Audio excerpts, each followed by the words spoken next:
Welcome to the Hacking Your Health podcast with Ben Canning and Dave Kennedy. Two guys heading out to hack body, mind, business, and beyond. We are here to provide a single source, bullshit-free guide to understanding your body and how you can live better for longer.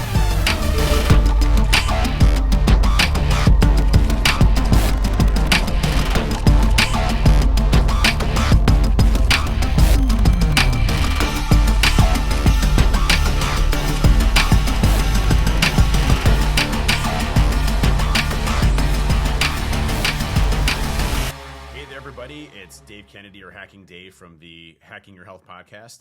Just want to say, if you enjoy what we're doing here, what you're listening to, please share us. We're all over Instagram, Discord, Facebook, Twitter, you name it. Check us out at HTTPS wehack.health, as well as our Discord server, which is discord.gg/wehackhealth. Pretty much everything is wehackhealth.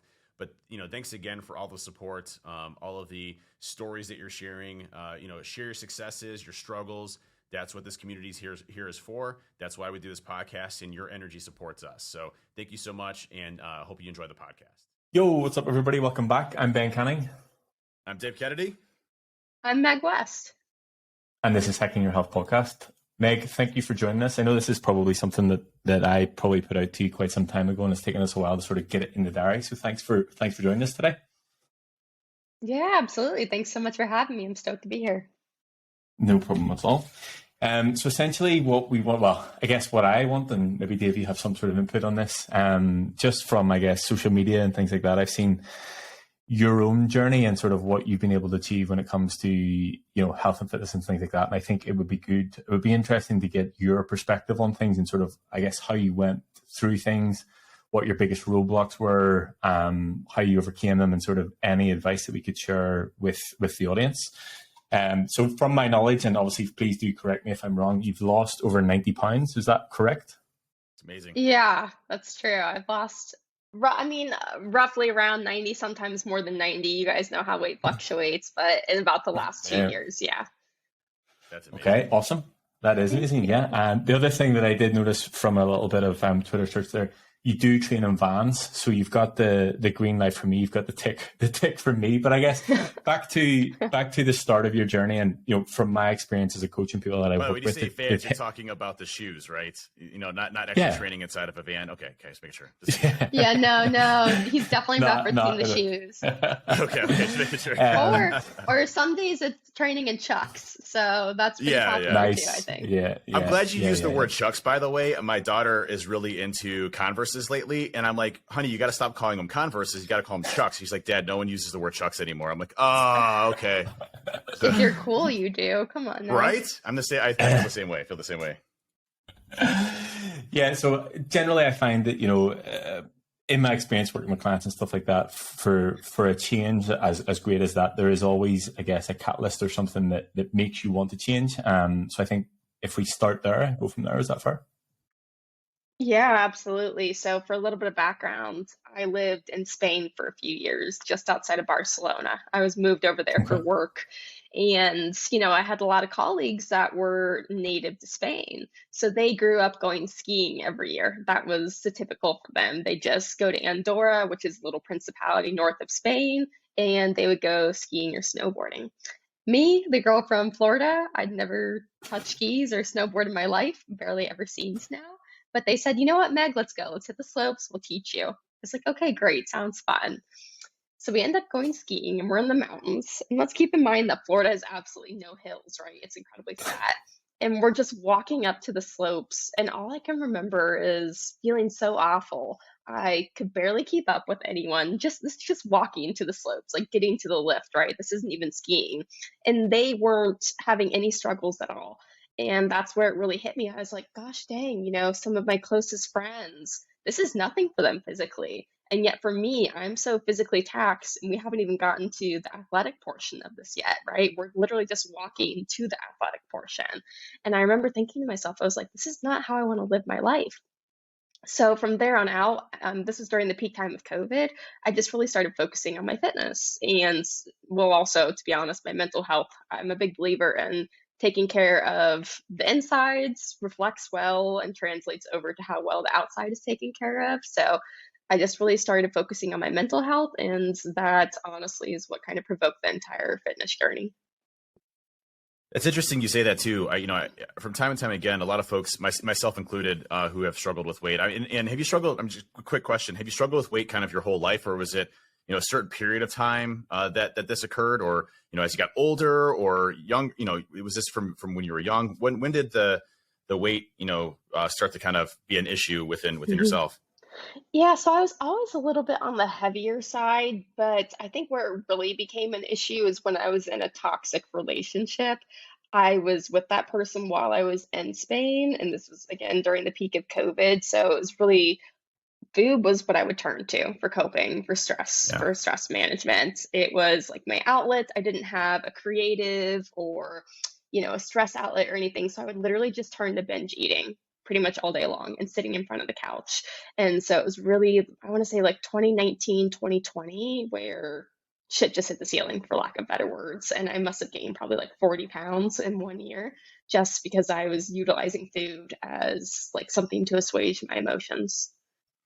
And it's interesting. I think, you mentioned the story around kind of having a realization that, physically that you weren't where you wanted to be at, mentally you weren't where you wanted to be at, and you took charge of that to really change your life. And it's really cool to being able to see the transformation, and you continue obviously to do that. And I think a lot of folks, obviously different scenarios and situations, but I think a lot of the things that you see with a lot of the folks in InfoSec and security in general, IT related type of stuff, is that we do live, relatively, sedentary lifestyles where we're not moving around. We're, kind of using stress and things that we deal with day in and day out, but also in our personal lives as well. So if our personal lives, if our mental health isn't good, it impacts every aspect of it. So that mind-body connection is such an important piece. And the fact that you're able to recognize that and say, listen, it's time for me to make a change, and then execute on it and have a lot of success there is amazing. It doesn't happen to a lot of people. And the fact that you're able to go from,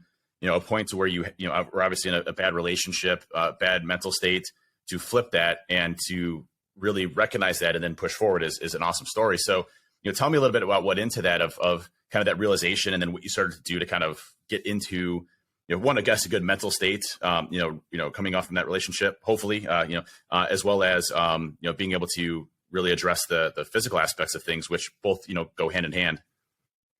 Yeah, that's a great question. So, going back to what you said about folks who work in IT or, even specifically cybersecurity, I feel like there's such a stereotype in cybersecurity that says if you're not spending all of your free time consistently Yes, putting your efforts into bolstering your technical acumen, then you're not a good 100%. cybersecurity professional or you're Man, falling behind the eight ball. you hit me right in the heart, because that's what I used to believe, Yeah, and so exactly. yeah, That's yeah. completely that was my mindset for a few years. I was at the time, very young 20s. I just turned 27, so this is a few years ago, but I was the only female on my entire, Fortune 100 cybersecurity team. I felt like I had a lot to prove, and I felt like if I wasn't spending all my time in front of the computer, then it was time that was wasted. So honestly, what went Yep. into my overall transformation personally was ensuring to separate my personal identity from my work identity and Hmm. realizing that the work I did at work needed to stay at work and that I didn't need to use all my free and personal time to learn more cybersecurity stuff. It wasn't good for me. It wasn't good for my company. It wasn't good for anyone overall. I just was getting so burnt out on cybersecurity. So instead of spending those extra hours doing Try Hack Me or Hack the Box or, just like nerding out and researching, I started going to the gym. And when I was in Spain during the peak of COVID, I didn't have access to a gym. So I just go for walks instead. Or just, when you're that overweight, because I was, really overweight, it's kind of difficult to discern what is the best first step. And I was doing this all by myself. I didn't at the time have any professional training or anything. I didn't have, a trainer, a It's nutritionist. incredible. So I was just kind of researching and taking it as I could. But the one thing that I knew that was imperative to the success was remaining consistent. That's the one thing that everyone said is, it doesn't matter if you go intense every single day. It just matters that you show up for yourself every single day, right? So, even if it was only 20 minutes of getting outside and walking, it was 20 minutes more of walking consistently than sitting on the couch eating potato chips, right? So at the very beginning, I was just trying to figure out, how can I be active? I did end up getting out of the relationship, which I would say to anyone who's struggling with weight, before you just take to the gym and analyzing your diet, one thing, like I was saying, is to look inside yourself and really identify, like, why am I using these coping mechanisms of food or binge eating or not exercising? What's the deeper seated issue that's going on here? Because for me personally, I tried for so many times over so many years to lose weight, and I was never consistently successful for it because I was never addressing the real reason of why I was being unhealthy, right? So really I honestly hired a therapist and, went to therapy consistently for multiple months, and that really helped, my mental health. But after I kind of addressed the real root cause of why I was incapable of losing weight and not changing my habits and lifestyle, I hired a personal trainer and a nutritionist, and that's honestly where I saw some of the biggest changes. I fell in love with moving my body. It wasn't just, oh, I need to go to the gym. This sucks. I don't want to have to go, kind of dreading the physical activity. But I got excited about it and I fell in love with it. And I think that was the biggest change. I think that, being so attached to the why is so important, and whatever anybody's why is, it's always something that I try and at least have a conversation about at the start, because a lot of times probably, and you can remember with this, like, people try to do things for the wrong reasons, whether it's to please someone else or whatever it might be. So being fully attached to the why and understanding the why will definitely keep you a lot more focused or on track with everything that you're trying to do. With the change in sort of mindset, or maybe change in identity is probably a better one. And I see this quite a lot. Like, at the start, it's like, I have to do this thing for this reason. But then whenever you I am a person that goes to the gym and you actually enjoy the physical change, like, how long did that sort of take, or what was the sort of change in that, or how long did it take? I would say probably the first 6 months of going to the gym, I felt uncomfortable because my mindset of going to the gym was, I'm here to lose weight. And when I made the shift from I'm going to the gym to lose weight to I'm going to the gym because I want to get stronger or I want to make new friends who have a similar fitness centric mindset, or I'm going to the gym because this makes me feel great about myself. It gives me endorphins. I have more energy. That's when I really started seeing the change, when it shifted from it being a chore or a punishment to something that I was excited to do. Because, when I first started specifically weightlifting, I was just discouraged. I was like, dang, I can only do, 3 sets of 12 reps with 5-pound weights. I'm like, I have no strength, right? And then you start seeing everything increase, and suddenly, you're doing 3 sets of 12 reps with 20-pound weights, and you're like, gosh, dang, I made that change in 6 months. You quadrupled the amount that you're lifting. So you just get excited by it, I think. But yeah, that took me about 6 months. And honestly, I think one of the keys about that is A, like we said, your mindset of why you're moving your body, but B, also having a community of people around you who can support you and who enjoy doing the same thing as you. There's so much to unpack in this that I have so many questions, and also kudos in this. You're talking exactly. It's interesting when you hear people's success stories on how they've been able to do it. And you mentioned something before about, you failed so many times, we're not able to be successful with the weight loss journey, and then finally something just clicked and you're able to do it. And the why, you had mentioned the why, and I think, reflection of why are we in this state, in the first place? Is it because we have too much emphasis on work? Is it because we're not in a good mental state based on a relationship? Is it because we're prioritizing certain things in our lives because that's what we assume we have to do to get to a certain position or level or place in life that we want to get?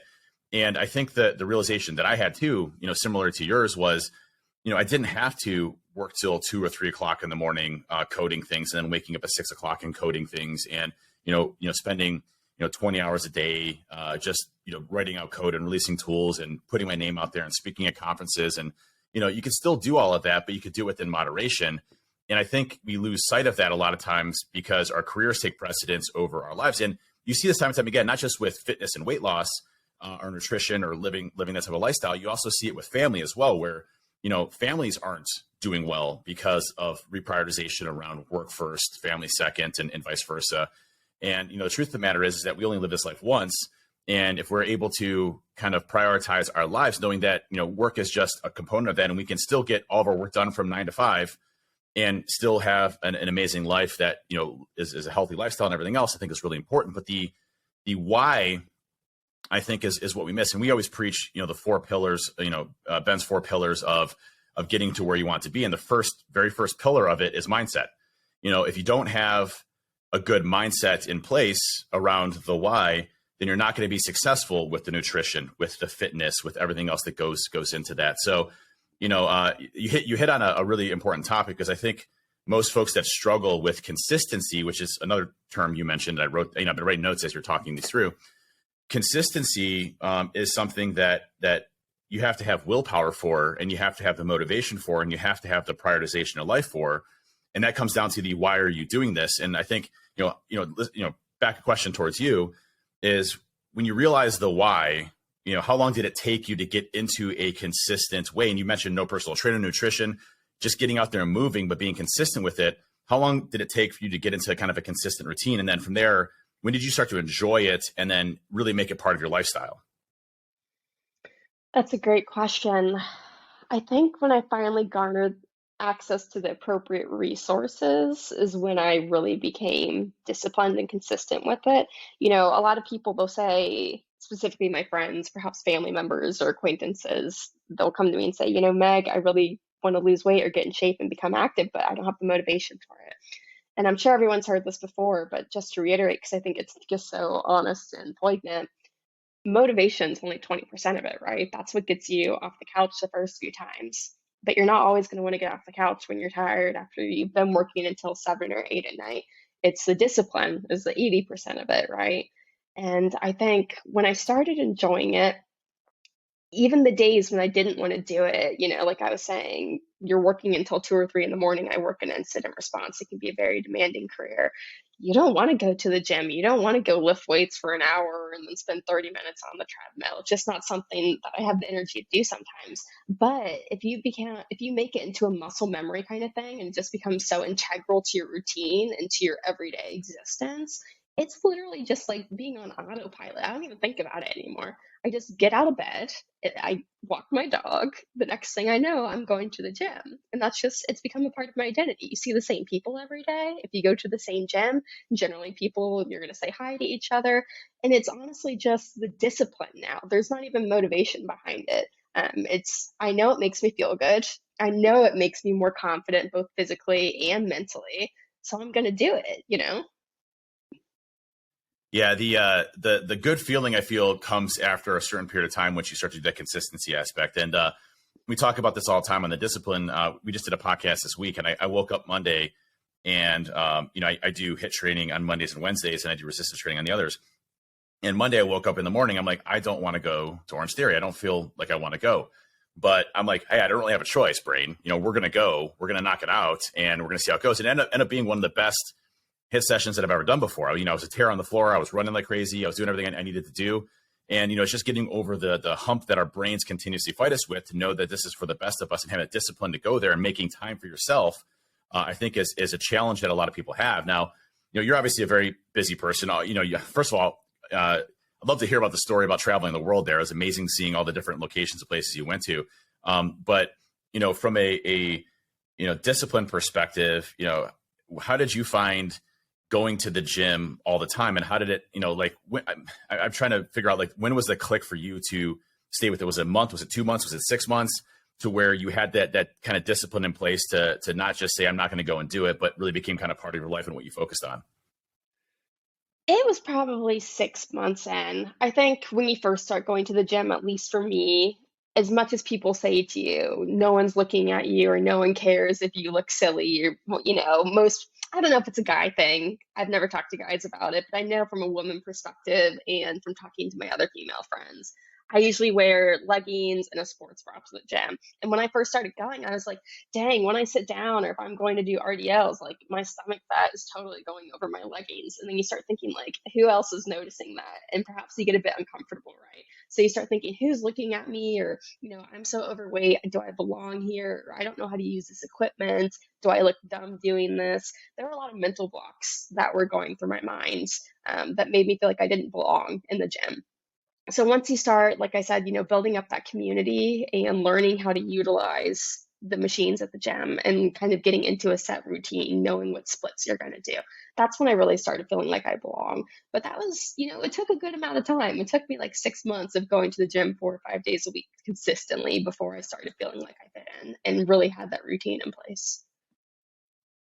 I think that like even, to the mental capacity that would take to continue to do something that you potentially didn't fully feel comfortable in is a credit to you and that experience. And something again that you touched on, and like Dave, I'm thinking there's a lot of things that we talk back and forward about, and it's good to sort of have it reinforced by somebody else who's been through the journey, that, the things that we talk about quite a lot do work in other circumstances. And the one thing that you mentioned there was about obviously the community side of things in the gym and the environment and stuff like that, and the importance of sort of changing your environment if you want to sort of change your identity and everything that comes along with it.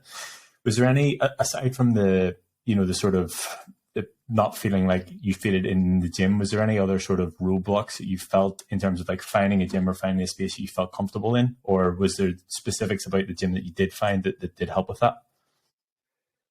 No, honestly, I'm a big fan and believer that, well, first off, and I don't want to sound like a hard ass, but my reality and my idea for my own self is I don't know if people can see Ben right now, but his hat says just do it. And that's kind of, my motto is always just do it or do it scared, right? If something terrifies me, I'm going to do it anyway, do it scared.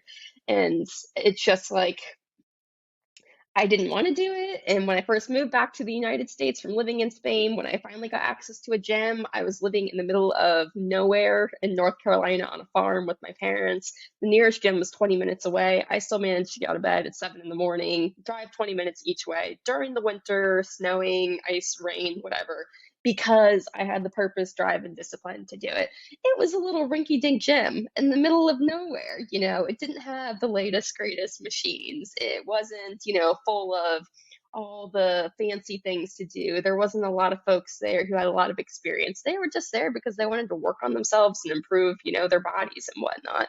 And so here I am, 2 years later, and I go to one of the best gyms in North Carolina. But I still treat it the same way. They may have the fancy equipments, they have the sauna room, the steam room, all the fancy classes you can go to.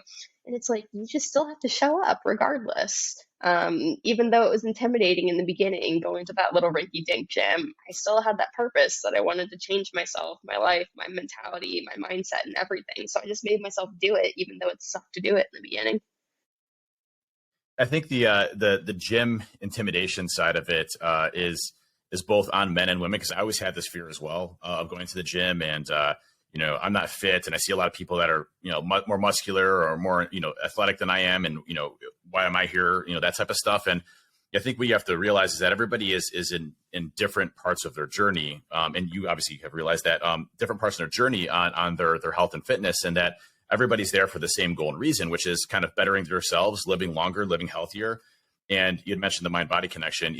When I work out, I notice that my mental acuity, how I feel in general, positivity, all of those things are an aspect of my life that continues to grow when I'm living this type of lifestyle. And I can honestly say, like, since I started doing this, religiously, my ability to do things much more efficiently, be able to be there for my kids, to be more motivated to do things in life and not, sitting on the couch. There's always, I think there's this meme that says, it says something like, I'm sitting here watching TV on the couch, and then it has somebody lifting in the gym, and it's like, F that, I got to go. I got stuff I got to get done today. So it's having that mentality there of getting things done. But also, it took me a long time to get over the mentality of the gym and going in there and drawing attention to myself. As Ben knows, Ben had a camera crew one time in a really bodybuilding gym, and I was terrified. In case you don't know the story, Meg, the situation was the night before you were on the news the night before. So we were in this big building. I was like, I felt uncomfortable in that situation. So you were on the news the night before. And then we go into the gym the next day, and like, I see a completely different Dave where he's like, just like, feels like people are watching. Now, granted, we did have two guys with cameras that were following us, so I do sort of get it, but it was just a complete day and night in terms of like, that was your environment you felt comfortable in, that was my environment that I felt comfortable in. It was great to see the difference the next time around whenever we went with the camera with Ryan there, and you felt much comfortable for sure. Yeah. So one of the things on that is the comfortability in the gym, and just everybody listening, if you have a fear of the gym, just know that, 99.9% of the people in the gym are there doing the exact same thing you're doing. And maybe they've been doing it for 5-10 years, their whole life. It doesn't make a difference. But, I've met some of the nicest people I can possibly imagine in the gym. The biggest, most bulkiest guys, or the women doing, 400-pound deadlifts, are usually the nicest people you can ever possibly imagine, and will help you whenever you have questions or don't know how a specific piece of equipment works. They're actually excited to go and actually help you out. So, everybody's there to kind of better one another. How's your experiences been on that as well, as far as like general gym etiquette and people and just getting your stuff done, going to big gyms, small gyms, et cetera? I mean, obviously you get familiar if you keep going regularly, but what's it been like for you, being a woman and going to the gym and that type of experience? Oh man, I completely agree. I've definitely met some of the nicest folks at the gym. And, the one thing that I'll say to anyone who's intimidated by the gym is when I started going 2 years ago, I mean, I was, 90 pounds heavier than I was now. I was not looking like I could accomplish anything in the gym. I didn't know how to use any of the equipment. I was out of breath 2 minutes in on the treadmill. Like, it was not a great situation. And here I am 2 years later. I'm, one of those women who's doing the heavy deadlifts, who's doing all the lifting, etc. And I feel super confident while I'm doing it. So the transformation, if you really commit yourself to it and are consistent with it, 2 years can change your entire life. Like when I look back at myself 2 years ago, the lack of confidence I had, the lack of self-esteem I had, how I didn't feel like I fit in or belonged anywhere, how I dreaded going to the gym, to where I'm at now. 2 years, man, that's just like nothing to be happy and to be confident in myself. It's completely changed my life just by going to the gym. So, yeah, don't let the intimidation keep you from achieving something that could be wonderful for you. It's the same for me. I mean, really for me, it started changing 3 years ago when I really started going down this journey. And, to look back at where I was at 3 years ago to today, the confidence that I have, not just, aesthetically, which is a nice, bonus to that, but the confidence you have in yourself because you've been consistent, you've done the right things, you continue to do the right things. It doesn't mean that you don't have days where you go and hit a whole bunch of ice cream, or in my case, a whole box of Wheat Thins, so, we still got to live life, but at the end of the day, we've had more successes than we've had losses. And I think there's something to be said about that in our brains where, if we're being successful with ourselves, it equates to success in our lives in almost every aspect. And that uplifts us, gives us more positivity and confidence. Tell us how your confidence is kind of built over the past 2 years and kind of how you feel, not just in the gym, but just in general, and how it's kind of impacted your life. Well, I mean, I want to answer that question, but there's one thing that I wanted to bounce off of you on what you said is that, one of the biggest turning points for me in my fitness journey was my old habit when I would try to lose weight or try to get into fitness was that I would, eat half a gallon of ice cream and I'd be like, shit, I ruined it all. And then I would just stop. Whatever progress I've made, I'd say, oh, I just ruined it. Oh man, I slipped up. I ate McDonald's. Now it's ruined. And I'd get back into my old ways. I think a true hallmark of evolution or mindset growth in your health journey is when you realize that you, like you said, you don't go to the gym 5 days a week and work your ass off so that you can just eat grilled chicken and roasted veggies every single day. That's right. That's right. It's honestly a true hallmark of growth when you realize that you can eat McDonald's, you can eat the ice cream, etc. And how I knew that I was growing in my journey was that the next day, I mean, I wasn't afraid. I didn't beat myself up over it. I wasn't anxious about it. I didn't say, oh man, this journey's over. I ruined it all. I said, you know what? I had a great time. I went out with friends, had a few beers, and I know I'm going to hit the gym tomorrow. And that one day or 2 days out of the week or whatever isn't going to ruin anything because consistency of 80-20 healthy eating to not so healthy eating and hitting it in the gym 5 days a week, it's still consistent, right? So I think that was like my true, I've really achieved something here moment where I realized that getting off track didn't mean I was, throwing all the progress away. I'll tell you, the Ben smirking right there because he has seen my lack of confidence in myself and that exact conversation when I always go back to the story about going over a buddy's house for poker and having some beers. And, I was extremely meticulous with my calorie counting to the fact that, I mean, it was like obsessive to where, 6 months of, doing 100% what I possibly could, not having lapses. And then I remember, one day, I went over to my buddy's house and I had, some pizza and I had some chips and I had some, beers, and I went over my calories by like 800 calories. Right. And the next morning I wake up, I'm like, I have just completely screwed 6 months of work. Like I'm totally, a mess. I'm a disaster. I'm the kid that I was, 6 months ago, the guy I was 6 months ago. And, what was great is I had a support system, luckily, with Ben there. Ben's like, dude, stop saying that. It's just one day. He's like, who cares? Like, just go do the gym today and you're good to go. Like, let's just get back onto it. Don't let this become your new habit. And I think you hit on the point that a lot of people really struggle with. And this is what I'm really frustrated with, learning the fitness industry, is that the crash diets, the extreme circumstances and situations that people put themselves through because they read a fitness magazine or article or, something they research on Google without having a good foundation or framework around there. Those things aren't sustainable. And so when you slip up once, you get that feeling, or, you feel like you can't sustain, drinking, leafs for 7 weeks straight, or smoothies, or shots of whatever, that you're a failure because that's not something you can sustain for the rest of your life. And, you had mentioned a couple of things there that I think are so important around the consistency of getting out and moving, regardless of what that is. I think people feel like, they have to go to the gym 7 days a week, for 2 hours a day. And, they don't have the time for that. Or if they do, they just burn themselves out so quick. It's not this sprint to get to those desired results. It's taking you years to screw your body up. So it's going to take years for you to unscrew to get to a place where you want to go. But the fact that you're out there moving and burning calories and, being conscious of what you're doing, but still being able to enjoy life and food. I mean, just the other day, I had my buddy Bobby in from the Marines. We were deployed together in Iraq, and, I took him out to a nice steakhouse. I had some creme brulee afterwards, and you know what? I felt fine. I felt great. The next morning, hit the gym, and I had some amazing carbs for me to be able to destroy the gym the next day. So, it was a great, win situation there. So, it's that consistency of getting back on it and not giving up, but also not starving yourself, because I think what most people do when they think they have to diet is, let's just say, their basal metabolic rate or total daily energy expenditure is 2,000 calories. Like, well, I have to eat 500 calories a day. And, your body shuts down, you feel like crap, you just don't want to do it, and your body doesn't want to do it. And then having energy to go out and actually move around is even worse.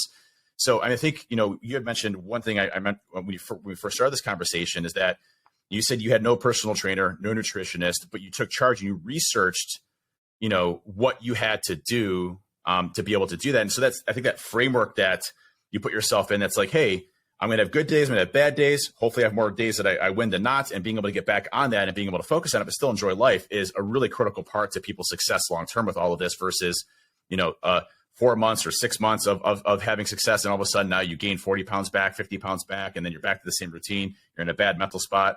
Do you agree with that? And kind of, does that kind of sound how you went through this whole process as well? Yeah, absolutely.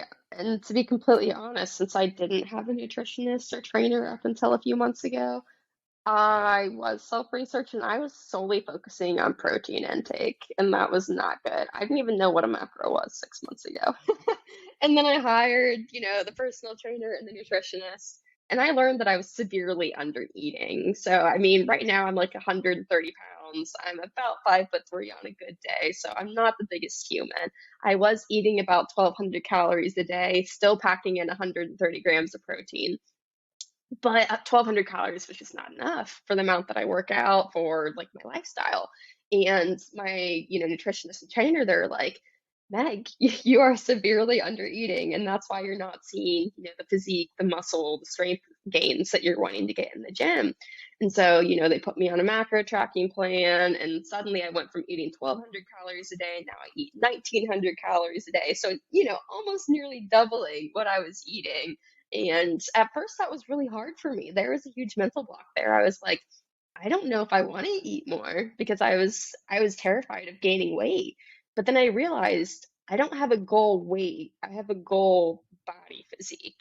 And the way to attain that isn't through quasi starvation and seeing how little I can eat. It's through strength training in the gym, eating the appropriate nutritional foods, which includes, carbs and fats too, not just protein, And that's when I really started seeing the changes. That's when I started seeing the muscle mass going up. You could see some definition, my arms, my legs. And I was like, oh, okay, I get it, But there was definitely a huge roadblock for me. Suddenly I just started having to eat so much more food, and I was just terrified of it because society says, oh, if you're this amount of weight, then, oh, that's not good, or that's overweight or something. So it took me a bit to get there. Yeah, and Yeah, actually, according to my in BMI, I'm obese. So same actually. No, actually, whenever I had a look earlier on, I did see that you eat 1,900 calories. I also saw that you're a fan of the Fairlife shakes as well. And anybody who's listening, there's a deeper meaning of the Fairlife shakes. Yeah, delicious. A shortage because Dave has them all. But it's actually, something. It's something that, so the majority of my coaching career, I train females. Yeah, that's the problem right there. The majority of my coaching career, I train females, and I dealt with this quite a lot in terms of like their entire life, for everything that they've sort of been built around or thought around, with either like they can't eat carbs because they're quote unquote bad, or they have to eat, 1,100, 1,200 calories or whatever it is. So I've seen that so many times, and not just with females, like even whenever I started increasing Dave's calories, he's like, are you sure about this? He's like, I don't know if I picked the right guy. So I want to sort of elaborate now, because I know there will be people, and I know I go through it time and time again, but sort of how did you overcome the sort of mental hurdles around eating more food and sort of seeing things change in terms of, like, I assume, and obviously correct me if I'm wrong, there was a period that the scale started to go up while your body sort of found a new status? Yeah, it was really hard for me. It was like you said, with Dave trusting you, I had to put a lot of trust into my trainer and nutritionist, and I was terrified. I've worked so hard, sweated so much, put so many hours into getting that weight down. I was like, shit, even when it's, 5 pounds on my frame, I was terrified. I was like, oh, my leggings feel a little bit tighter. Who's going to notice this in the gym, trying to figure out where it is? But most of the time it's, it's not even fat, it's water weight or sheer volume from eating food or something like that, right? So honestly, once I just put the trust into the trainer and let it happen and stayed consistent with my workout regime that I was provided, and, I'm sure with your clients, you probably have them take photos too, but I found that's the best way, is that through taking those progress photos every week and taking the measurements and everything, though the weight, sure, that might have gone up a few pounds, I lost an inch on my bicep, or, I lost a couple inches around my stomach, or you can see from your weekly progress photos that your muscles are growing, that you've, lost some fat, that kind of thing. You look thinner in your waist. So, even though maybe the scale is going to go up a little bit, overall, the body physique that I'm trying to attain, I'm getting closer to it because I'm doing the appropriate things and properly fueling my body. Yeah, absolutely nailed it. It's the having more data points than just the scale is key, I think. Right. Well, it's funny, and it's also scary. So you had mentioned the calorie aspect of things, right?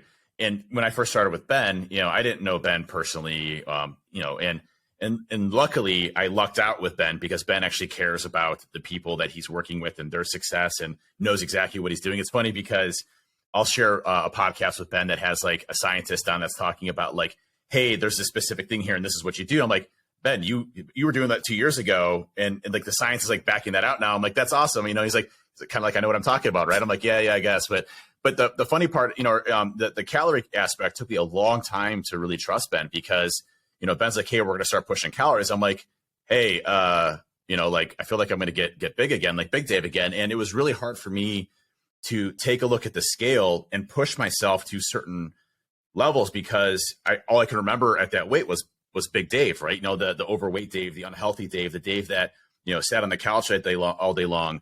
And it took me a long time to have enough confidence in myself and trust in Ben to really be able to push calories to build muscle, and also do cutting phases and have the discipline to be able to, cut the fat off. And, when, you'll see all the time, it's funny because whenever he gets a new person coming into the program, the person's like, hey, Ben's increasing my calories from what I currently eat, and I really want to lose weight. I'm like, trust him. It's the calorie black magic that he has, and it will absolutely work out. But, that's also an area of concern, because, I was at a pretty deteriorated state, when I kind of hit my rock bottom around my weight loss. And I kind of only had one shot left in me, I feel like, to get to a point to where I would have been successful in my health journey because I'd failed so many other times. And my fear for people is in the same type of position that I was in, not good mentally, not good physically.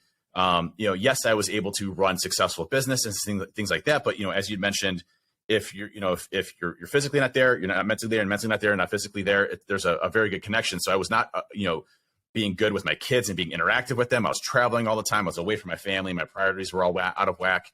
And, if I would have found a bad trainer and I would have failed at that, I mean, that could have been absolutely catastrophic for me, my health, and who I was in the future.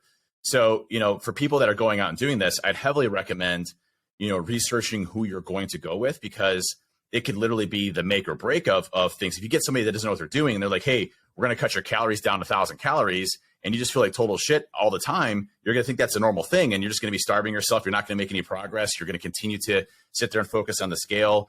There's a lot more to our bodies than just the scale.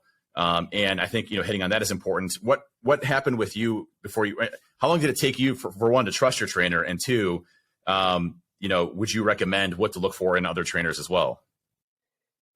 It took me probably 3 months to trust my trainer. I feel like It took me a lot longer. It took me a lot longer for Ben, by the way, to throw that out there. Still some trust issues going on. There's some trust issues. No, I think, yeah, you're always going to have trust issues putting your health in the hands of someone else, regardless of their credentials. That's just the nature of it, right? You're always going to be conscious. You're always going to want to be fact checking them or understanding why they're making the decision they're making, because it's literally talking about your livelihood and your body and your happiness and your mental health, right? So, I think that's very normal. That said, yeah, it took me like 3 months, and I think excuse me, I think it took me 3 months because that's generally the amount of time that it really started to take to see any results. That's how long it took me to really start getting into a routine with the regimen that she'd provided. And that's how long it really took me to get any feedback from, the program that I was following. After the 3 months, that's when I really started noticing some of the bigger changes. So I think that's why it took 3 months. But other than that, I think I got a little bit lost on the question. Sorry. No, I think that was it. Yeah. For me, like, it's funny that you mentioned those things about, you're essentially putting your trust, your health, the quality of your life in the hands of someone else. And that's something that I've always sort of had at the forefront of my mind in my coaching. Like, I never took that for granted. It's not just a case of whether it was on the gym floor or whether it's in an online capacity. It's not just a case of you just taking that person through a session and that's where it ends. Like, there's so much more that goes into it than just the session, the way the program is, and the food side of things. Like, there's a lot, the relationship, and I'm sure you can see it between me and Dave, like the relationship that you build with your clients is far beyond just what they give from a macro breakdown or a session or something like that. So I'm glad you hit on that, because I think other trainers, and I've seen it time and time again when I work in the gym floor, like, they just don't give a shit about the person. And I think that is why there is people are so hesitant to actually reach out and get a trainer in the first place. Yep. Meg, quick question for you on comparisons with men versus women. So, based on our differences in our body, women typically have a lower metabolic rate than men, which means, less calories basically that women typically have to consume, which means that women typically have a much larger problem losing weight. So what are some of the challenges, being a woman coming through this and being successful in this? It would be different than a man for in many examples. Like, would you say, the food side, the nutrition piece, the mindset piece, what kind of differences would you say there are? Granted, our bodies still work the same way as far as calories in versus calories out, macronutrients, but, what were some of the challenges that you think you could help other women that are struggling with weight, specifically on, through this journey and to be successful with? I don't think that there's really huge differences. I'm not really sure from the food and exercise side, but I think from the societal side, it's different.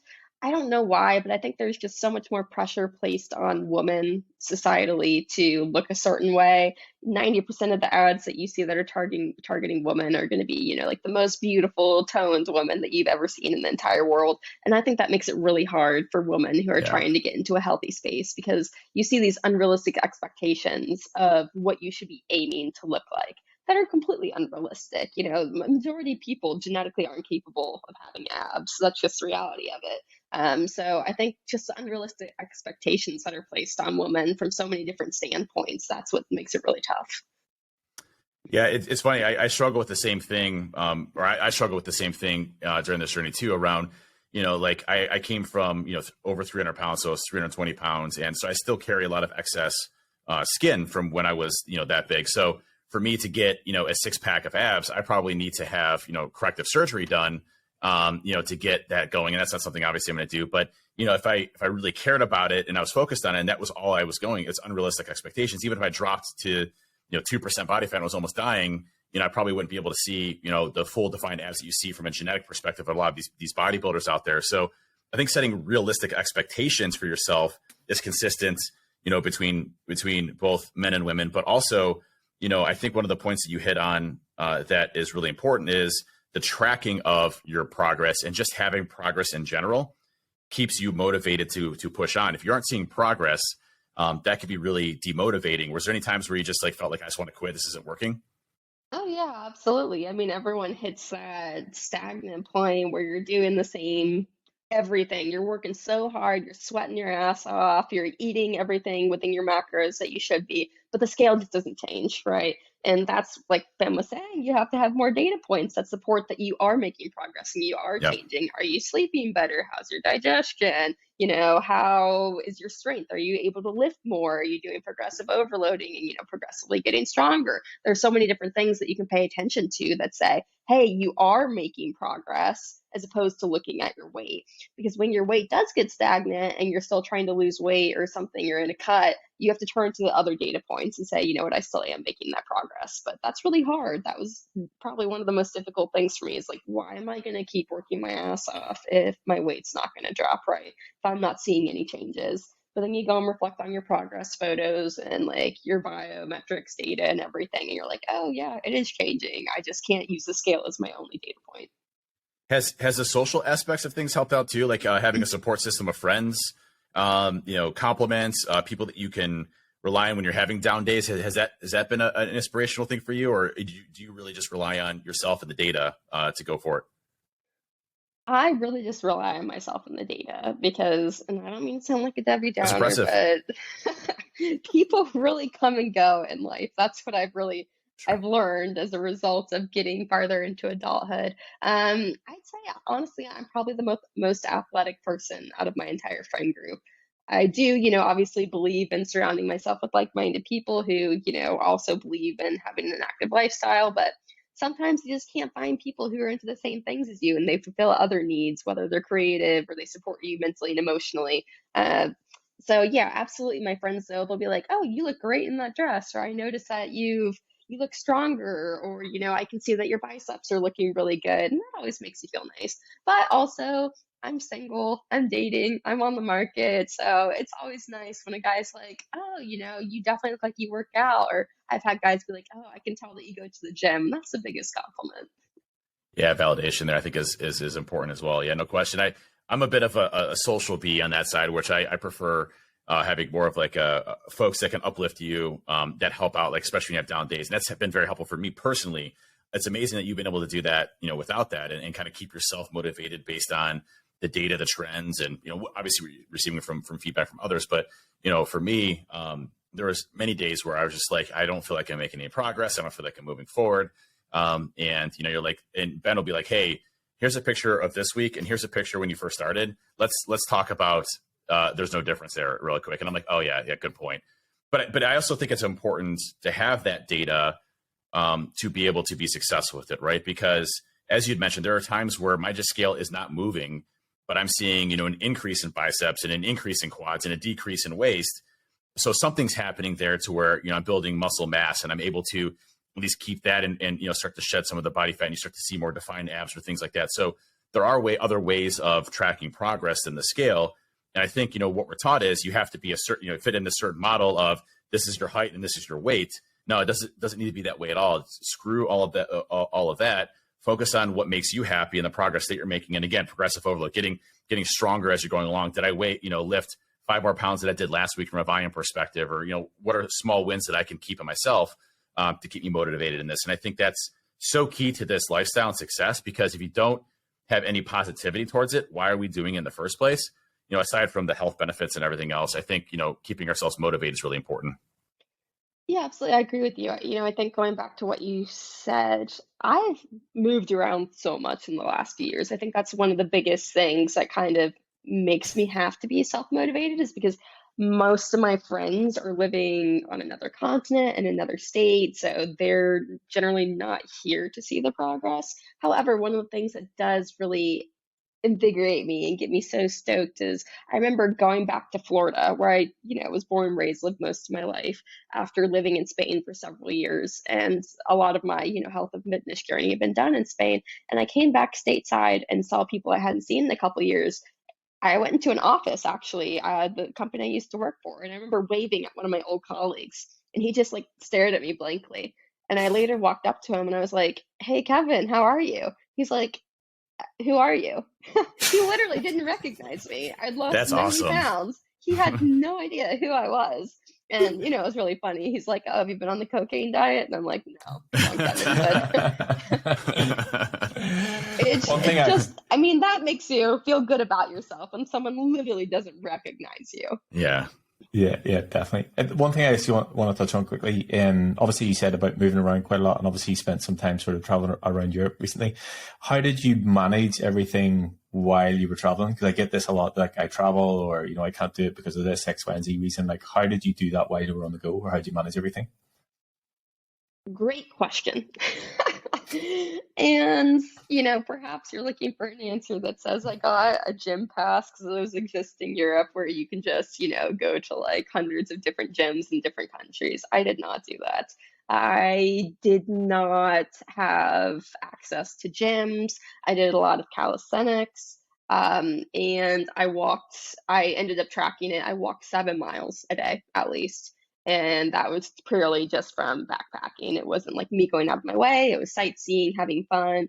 Europe is a lot more hilly and mountainous than it is in America. So I generally got a lot of good workout in through doing that. That said, I did notice I lost some muscle while I was there. 3 months of not doing any strength training, like dedicated, I definitely lost some muscle. I think I gained like 7 pounds in 3 months. And I was totally okay with that. I was really concerned about it at first, and I'd go to my friends and I'd say, "Oh gosh, I've gained 7 pounds. I'm terrified. Like, I'm never going to get this back off. All my hard work is gone." And they're like, "Meg, you are on a once in a lifetime kind of trip." Is literally just carrying my stuff around in a backpack for 3 months, had no plans, nothing booked. And it's like, you can't go to Italy and not eat pasta and drink wine. Like, it doesn't work like that. And so I'd be like, "Guys, should I just not drink the wine? Should I like eat a salad instead of eating the pasta?" And my friends were like, "No, like, you don't work your ass off just to do this." And also, I had the confidence at that point to know that when I got back stateside, that I just hit the ground running. And it literally, I think, took me like 2 weeks to get the 7 pounds off. It was mostly from drinking alcohol, to be honest. Yeah. So Yeah, absolutely. I think it's exactly. funny because like Ben and I went to Belgium, and I was in a deficit at that time. And I was like, "Man, should I not enjoy the Belgian waffles?" And I'm like, "No, I'm going to enjoy the Belgian waffles." Like, it's yeah. we put in a lot of work to enjoy, once in a lifetime experiences or good food or things like that. And again, that consistency and knowing that and having the confidence in yourself is is literally the whole battle, right? I mean, being able to say, "I'm going to do this because I know I can trust myself with it," and I'm going to eat, 2,000 extra calories today. And then, tomorrow I'm going to hit the gym hard, hit the gym again, and eventually I'll keep on that train again. So it's that consistency that is so important there. Sorry, but I didn't mean to interrupt you.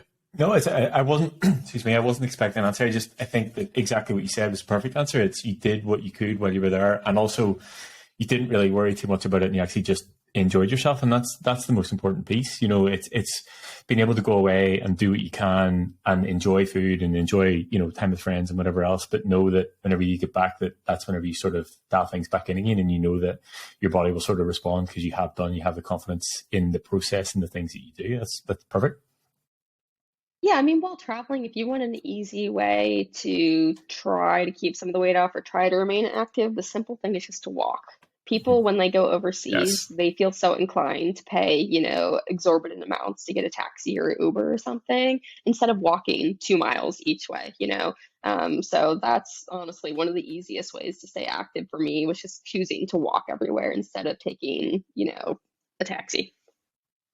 It's interesting. You see culturally the impact of that too, right? Typically countries or societies or cities where people are walking around, most specifically throughout the day, typically have a much lower obesity rate. And so just getting out and moving and walking in steps, and just by let's just say doing 8,000 to 10,000 steps. So the magic number is always debated, but it seems to be 8,000 steps to have the longevity impacts of walking in steps. Now, that doesn't mean you shouldn't do 10,000 steps, or if you're feeling awesome and saucy, doing 15,000 steps or whatever it ends up being. But, just getting out there and moving your body, you're burning calories. Your body's now producing. It has to, repair things. It has to do things. That's how our bodies are designed to work. And, steps are such an important piece. I mean, Ben always has a requirement of X amount of steps. And what's kind of interesting about how I've liked how Ben has adjusted certain things, like if I'm having just a few weeks where I'm just plateauing and I'm just not losing any weight, right?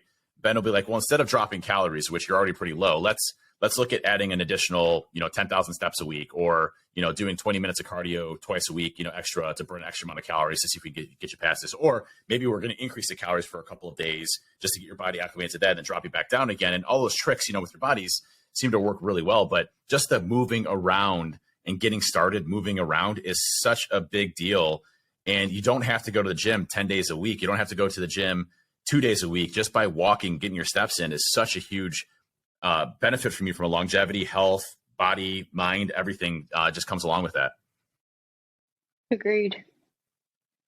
So I want to ask you a question because we only have 5 minutes left, but I decided to Google the term women in fat loss. Okay.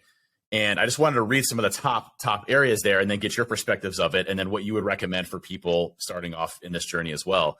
And some of the first ones I get is best fat burners for women of 2023. Okay. The burning supplements to buy, best diet pills, top 5 most effective weight loss supplements of 2023. How to lose the belly fat. And then the best supplements for weight loss, SI Showcase, the best natural appetite suppressants for pills for weight loss. So this is what people search for when they're looking to do weight loss. Isn't that terrifying? Yeah. Isn't that absolutely terrifying? Because I have never done a single one of those. I've never consumed any kind. The only thing I've ever done is take supplements to help my digestion, and that's it. Because I was having some digestion issues and it was recommended by a doctor. But other than that, I've never put anything inside of my body that was advertised to do something like that. I think people make those Google searches because they know what they need to do. They know they need to consume less than they exert. They know they need to eat healthy. They know they need to move their body, but they don't want to do it. So they're looking for an alternative. They're looking for an excuse that's easier, an easier way to accomplish something. And that, personally, I think that just means they're not ready for it. I don't think they're ready for the journey. You can't, what's that saying? You can lead a horse to water, but you can't make it drink. There's so much knowledge out there that's free. You can just go on Reddit. They have a great weight loss subreddit that so many people are helpful and supportive on it.